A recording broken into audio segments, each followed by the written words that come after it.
নমস্কার সুপ্রিয় সুধী, আজকে পুনরায় দণ্ডায়মান হয়েছি আরও একটি আলোচনা নিয়ে।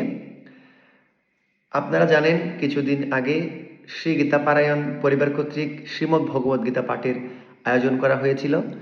অনেকেই অংশগ্রহণ করেছেন, তো শীঘ্রই তার ফল প্রকাশিত হবে। আমি বসে বসে সেই পাঠগুলো মার্কিং করছিলাম এবং দেখছিলাম কে কিভাবে পাঠ করেছে। তো দেখলাম অনেক প্রতিযোগী একটি যুক্তাক্ষরের উচ্চারণ ভুল করছে। তো এই যুক্তাক্ষরটির বিভ্রান্তি নিরসন করব আজ আপনাদের সকলের সম্মুখে।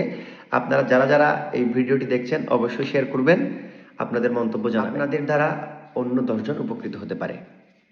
তো চলুন, উক্ত যুক্তাক্ষরটি হচ্ছে হৈম। এই হৈম কিন্তু দেখতে অনেকটা কিয় অর্থাৎ কসমলিক্যের মতো, কিন্তু আবার কিয় নয়। তো এই হৈম যুক্তাক্ষরটি হ হসন্ত মযোগে গঠিত হয়। এই হৈম দিয়ে আমরা যদি একটি শব্দ গঠন করি তবে বয় রফলা হৈম আকার। এই শব্দকে অনেকেই ব্রহ্মা বলে, অনেকে ব্রহ্মা বলে, আবার অনেকে বর্মাও বলে। আমি প্রায় প্রতিযোগীর মুখে শুনেছি আজকে ওনারা ব্রহ্মা বলছে, ব্রহ্মা বলছে, আবার অনেকে বর্মাও বলছে। সঠিক উচ্চারণটা কি আজকে আমরা তা জানব। দেখুন, সর্বপ্রথম হ হসন্ত আর মযোগে উক্ত যুক্তাক্ষরটি গঠিত হয়। এখানে হ হচ্ছে উষ্ম ব্যঞ্জন, ম হচ্ছে নাসিক্য ব্যঞ্জন, নাকি?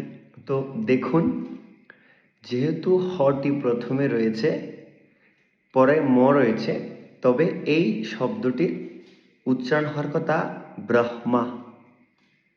আপনারা অনেকেই মনে করছেন এইরূপ, আসলে বিষয়টি সঠিক নয়। আমাদের মনে রাখতে হবে হ ব্যঞ্জনের সাথে যখন নাসিক্য ব্যঞ্জন যুক্ত হবে তখন হয়ের উচ্চারণ নাসিক্য ব্যঞ্জনের পরে করতে হয়। আমি আবার বলছি, যখন হ ব্যঞ্জনের সাথে নাসিক্য ব্যঞ্জন যুক্ত হবে তখন হয়ের উচ্চারণ নাসিক্য ব্যঞ্জনের পরে করতে হয়। তো আর ব্রহ্মা বলা যাবে না, বলতে হবে ব্রহ্মা, ব্রহ্মা।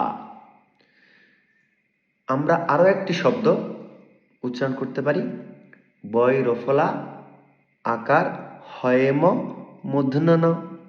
অনেকে এ শব্দকে ব্রাহ্মণ বলে, ব্রাহ্মণও বলে, আবার অনেককে দেখলাম বার্মণ বলছে। তো ওই শব্দের মতো এই শব্দকেও আমাদের নাসিক্য ব্যঞ্জনকে প্রথমে উচ্চারণ করে হ ব্যঞ্জনকে পরে উচ্চারণ করতে হবে। এর কি উচ্চারণ করতে হবে? ব্রাহ্মণ, ব্রাহ্মণ। এবার যদি বলি চিহ্ন, চিহ্ন নাকি চিহ্ন, কোনটি? বলতে হবে চিহ্ন। হর সাথে ন ব্যঞ্জনটি যুক্ত হলো। এখানে হয়ের উচ্চারণ পরে করতে হবে, কেন? যেহেতু ন হচ্ছে নাসিক্য ব্যঞ্জন।